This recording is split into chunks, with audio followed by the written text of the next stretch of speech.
ஒருத்தருக்கு ஒருத்தர் ப்ரப்போஸ் கூட பண்ணிக்கலாம். இல்ல பாரு என்கிட்ட ஓவர் அட்வான்டேஜ் எடுத்துக்கிட்டாலே அந்த மாதிரி ஏதாவது நீ எடுத்துக்கிட்டியா இல்லை அவங்க எடுத்துக்கிட்டாங்களா? அதுவும் இல்ல. எல்லாம் ஸ்டார்ட் ஆகறதுக்கு முன்னாடியே முடிஞ்சு போயிடுச்சு. இதோட விட்டுரு. டேய், என்னைக்காவது நான் உன்னை என் தம்பி மாதிரி பார்த்துருக்கேனா? ஏன் பாரு விஷயத்துல டேய், அது ஒரு உயிரோட விளையாடுற நீ. பல உயிர்களை காப்பாத்தின நான் தான் அவளோட உயிரை எடுப்பேன் நீ நினைக்கிறியா? ஒரு அண்ணனா எத்தனை ரூல்ஸ் அண்ட் ரெகுலேஷன், எவ்வளவு ஸ்ட்ரிக்டா இருக்க நீ. பாரு விஷயத்துல மட்டும்தானடா, மற்ற விஷயத்துல என்னைக்கு நான் உன்னை கண்ட்ரோல் பண்ணியிருக்கேன்? படிப்பு, டிசிப்ளின், இன்னும் எத்தனையோ.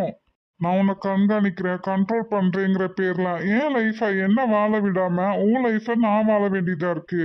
ஈஸ்வர், அதெல்லாம் உன் நல்லதுக்கு தான். நான் பட்ட கஷ்டம் நீ படக்கூடாதுங்கிறதுக்காகத்தான். ம் புரியுறங்காட்டி தான் நானும் அமைதியா போயிட்டு இருக்கேன். சரி, இப்ப இந்த விஷயத்துக்கு வா.